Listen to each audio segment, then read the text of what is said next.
ask you about another plan B, about oil revenues. We were talking earlier about the fact that North Sea oil revenues were £5 billion less than you expected last year, which is more than we spend on the schools budget. Now, when we're in the UK, that can be dealt with.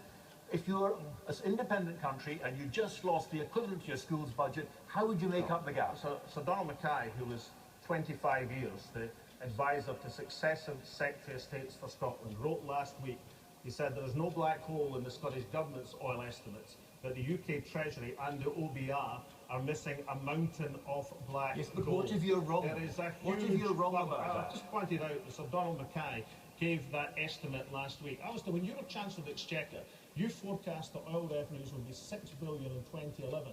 In fact, they turned out to be £11 billion in 2011. Yes, because so therefore, that was in part due to the incentives I gave the industry to develop the North Sea. That's why it happened. That's what you do with this enormous natural resource is when you have an increase in the revenues you're expecting, you save them. I'm just and when you're having a decrease, you use that I'm just fund. putting to you a simple proposition. If you have lost £6 billion of revenues because the production goes down, how do you make up the difference? How do you make up the difference when you've lost that much in just 1 year? Production is going up, Alistair. That's why oil companies have invested £13 billion in the North Sea this year. That oil revenues are going up is because of a UK-wide subsidy into the North Sea. That's what it is. Because of Okay, nobody can hear if you talk over one another. The reason Alistair down, Alistair, is that investment is offset against revenues. But they're investing it to increase production. We know that production will increase.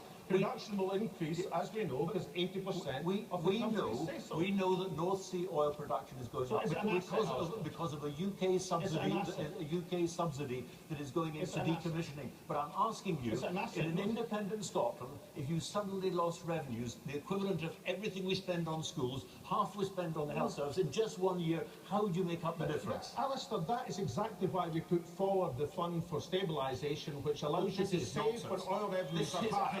Absolute nonsense. When oil revenues are low. That is the policy we put forward. Everybody knows. Oil country has faced this, and every other oil country for 22 out of the last 23 years, Scotland has spent more than it's got in. That's not true. It is true. It's your government's figures.